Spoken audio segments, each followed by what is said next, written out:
Hello there, it's day 30. I'm really enjoying how this flower looks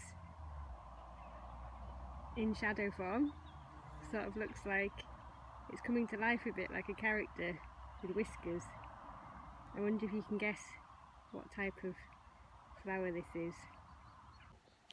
So before I introduce you to the mystery flower, I just want to say that these videos are just introductions, jumping off point to get to know and go out and meet and greet these plants, trees or mushrooms for yourself. Books and the internet are great places to start learning, but there's nothing better than that sensory experience of going out and finding them for yourself, confirming those identification features and using your other senses, so smell, touch, sight, before you taste anything. So you should be 100% sure of your identification before you eat any of these plants, as there are toxic plants out there, some of which I'll cover in later videos.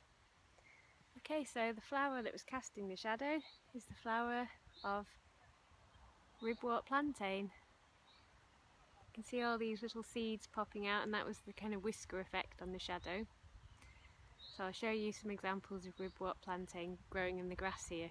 It's another lawn plant, which is why I'm covering it, because it's something that whether you've got a garden or a park near you, you should be able to find. It's quite abundant in those kind of spaces, and a bit like the dandelion, it's often kind of weeded out of gardens. So here it is in situ. We've got these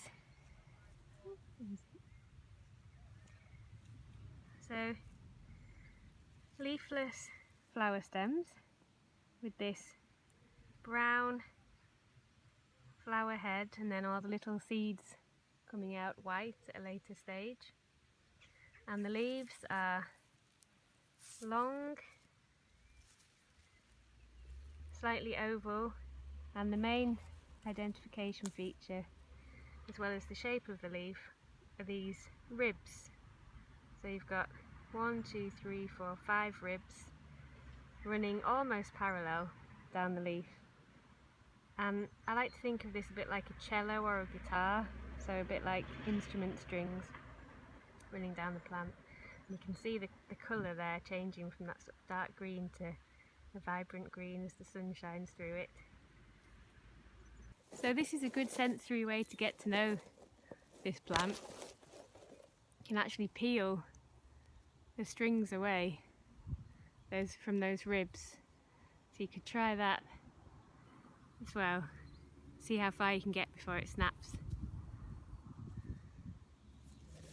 I mentioned that I was going to make a wild salad this week, and I'd take you with me on a leaf gathering mission. I'm choosing to introduce you to Ribwort Plantain first, because I'll definitely want to include it in my salad. The young leaves are a lovely salad green, or they can also be used as a vegetable. But my absolute favourite part of this plant is the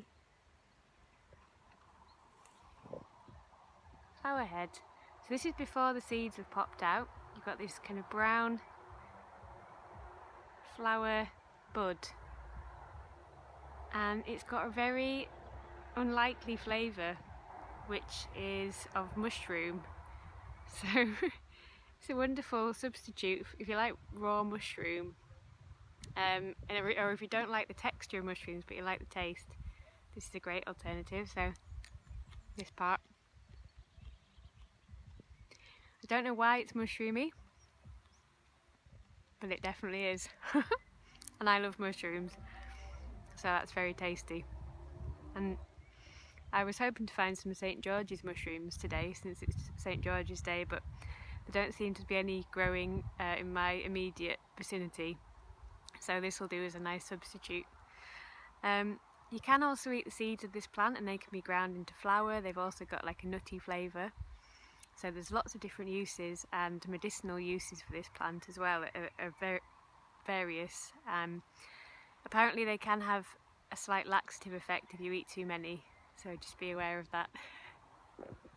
So I'll leave you with another shot of that beautiful plant, and there you can see the leaves with their ribs or strings, and then the leafless flower stems with those buds on top.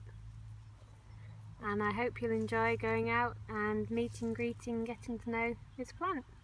Okay, see you next time. Bye.